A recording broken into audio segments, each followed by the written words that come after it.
ஸ்ரீ அஸ்ட்ரோவிசன் நேயர் அனைவருக்கும் வணக்கம். நாம இன்றைக்கு மார்ச் மாதத்திற்கான ராசி பலன்களை 12 ராசிகளுக்கும் பார்க்கலாம். நிறைய பேர் கமெண்ட் பண்றீங்க. உங்களுடைய சந்தேகங்களை கேட்குறீங்க. தேங்க்யூ. உங்களோட ஃபீட்பேக்கையும் தெரிவிக்கிறீங்க.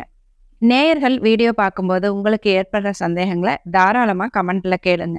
தேவையான இடத்துல நானும் பதில் சொல்றேன். மாத ராசி பலன்களை பார்க்கும் பொழுது ஷார்ட் பீரியட்ல உங்களுக்கு என்ன நடக்கும் அப்படிங்கிறத தெரிஞ்சுக்கலாம். மாதம் மாதம் நீங்க ராசி பலனை பார்க்கும் பொழுது எந்தெந்த கிரகங்கள் உங்களுக்கு எப்படிப்பட்ட பலன்களை தரும் அப்படிங்கிற ஒரு புரிதல் உங்களுக்கு ஏற்படும். இந்த மாதம் என்ன செய்யலாம், என்ன செய்யக்கூடாது, எந்த விஷயத்துல நாம எச்சரிக்கையா இருக்கணும், இந்த மாதிரி விஷயங்களை நீங்க ஷார்ட் பீரியட்ல தெரிஞ்சுக்கிறதுக்கு மாத ராசி பலன்கள் உங்களுக்கு உதவும். துலாம் துலாம் ராசிக்கான மார்ச் மாத பலன்களை பார்க்கலாம்.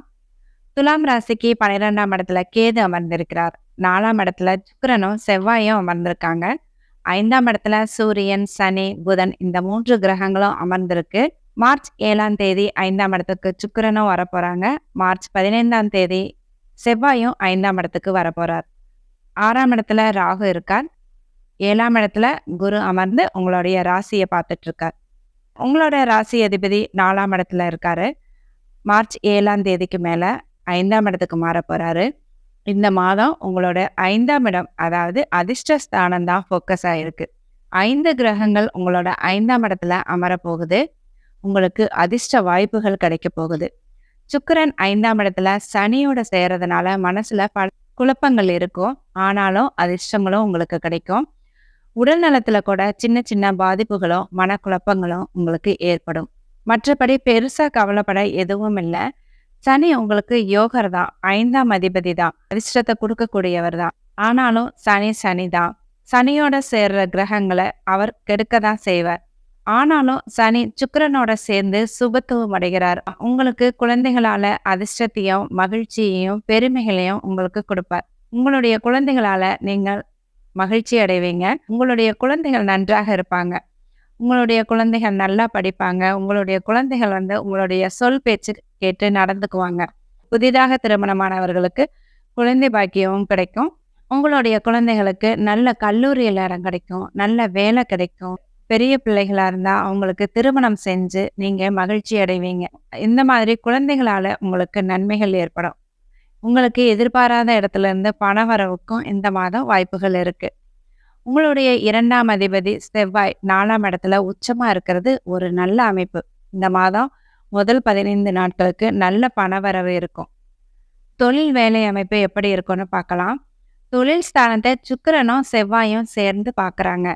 இது ரொம்ப நல்ல அமைப்பு. இந்த சுக்கிரனும் செவ்வாயும் சேர்ந்து தொழில் அமைப்பை பார்க்கறதுனால ஸ்பெஷலான இது என்னன்னா, ரியல் எஸ்டேட் தொழில் பண்றவங்களுக்கு நல்ல லாபம் கிடைக்கும். வீடு வாங்கி விற்கிறது, வீடு கட்டி விற்கிறது, இவங்களுக்கெல்லாம் நல்ல லாபம் கிடைக்கும். அடுத்ததா மருத்துவ தொழில் பண்றவங்களுக்கு, கசாப்பு கடை நடத்துறவங்களுக்கு, விளையாட்டு வீரர்களுக்கு, விளையாட்டு துறையில இருக்கிறவங்களுக்கு, இந்த மாதிரி தொழில்ல இருக்கிறவங்களுக்கெல்லாம் நல்ல பலன்கள் இந்த மாதம் கண்டிப்பா நடக்கும். அது மட்டும் இல்ல, சுக்கிரனும் செவ்வாயும் சேர்ந்திருக்கிறதுனால துணி ஆலைகள், துணி உற்பத்தி செய்யும் ஆலைகள், கார்மெண்ட்ஸ் ஃபேக்டரி, இந்த தொழிலெலாம் செய்கிறவங்களுக்கு நல்ல லாபம் கிடைக்கும் இந்த மாதம். சுக்கிரன் 4ஆம் இடத்துல இருக்கிறதுனால உங்களுக்கு வீடு வாங்குற யோகம், வாகனம் வாங்குற யோகம் இதெல்லாம் ஏற்படுது. 4ஆம் இடத்துல செவ்வாய் உச்சமாக இருக்கிறதுனால காளிமனை வாங்குறது, தோட்டம், காடு வாங்குறதெல்லாம் வாங்குற அமைப்பெல்லாம் இந்த மாதம் உங்களுக்கு துலாம் ராசிக்காரர்களுக்கு இருக்கு. அடுத்ததா ராகு 6ஆம் இடத்துல இருக்கிறார். 6ஆம் இடத்துல இருக்கிற ராகு குருவை போலவே செயல்பட்டு உங்களுக்கு குரு கொடுக்கிற எல்லா பலன்களையும் இப்போ கொடுத்துட்டு இருக்காரு. 6ஆம் அதிபதி உங்களுக்கு கடனை கொடுக்கணும், எதிர்ப்பு கொடுக்கணும். இது எல்லாமே இப்போ ராகு கடன் வாங்குற சூழ்நிலையும் ஏற்படுத்திட்டு தான் இருக்கார். எங்கே போனாலும் எதிர்ப்புகளையும் உங்களை சம்பாதிக்க வைக்கிறார் ராகு. அவ்வப்போது உடல் நலமும் பாதிக்கப்பட்டுட்டு தான் இருக்கு. அடுத்ததா குடும்ப அமைப்பு. 7ஆம் இடத்துல குரு இருக்கார். 7ஆம் அதிபதியும் உச்சமா இருக்கிறார். குடும்ப ஸ்தானாதிபதியும் உச்சமா இருக்கார். அதனால குடும்ப அமைப்பை பொறுத்த வரைக்கும் இந்த மாதம் சூப்பரா இருக்கு உங்களுக்கு. நீங்களும் உங்களுடைய கணவன் அல்லது மனைவியும் ரொம்ப அந்யோன்யமா இருப்பீங்க. ஒருத்தர் விட்டு கொடுக்காம ரொம்ப ஒற்றுமையா இருப்பீங்க. திருமணத்திற்காக பார்த்துட்டு இருக்கிறவங்களுக்கு வரன் தேடி வரும். நீங்க எந்த முயற்சியுமே பண்ணாம வரன் தானாக அமைஞ்சு வரும். காதல் திருமணம் செய்பவர்களுக்கும் இந்த மாதம் ஒரு நல்ல மாதமாக இருக்கு. தாராளமா நீங்க திருமணம் செய்யலாம்.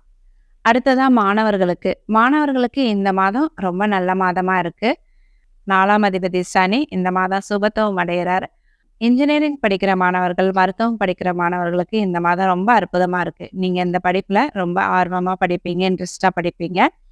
இந்த துறையில படிக்கிற மாணவர்கள் டிஸ்டிங்ஷன்ல பாஸ் பண்ணவும் இந்த மாதம் உங்களுக்கு கிரக சூழ்நிலைகள் அற்புதமா இருக்கு. நீங்க இதுவரைக்கும் ஸ்ரீ அஸ்ட்ரோவிஷன் சேனலை சப்ஸ்கிரைப் பண்ணலைன்னா சப்ஸ்கிரைப் பண்ணிக்கோங்க. பெல் பட்டனையும் அழுத்திக்கோங்க. லைக் பண்ணுங்க, கமெண்ட் பண்ணுங்க, ஷேர் பண்ணுங்க. நன்றி. வாழ்க வளமுடன்.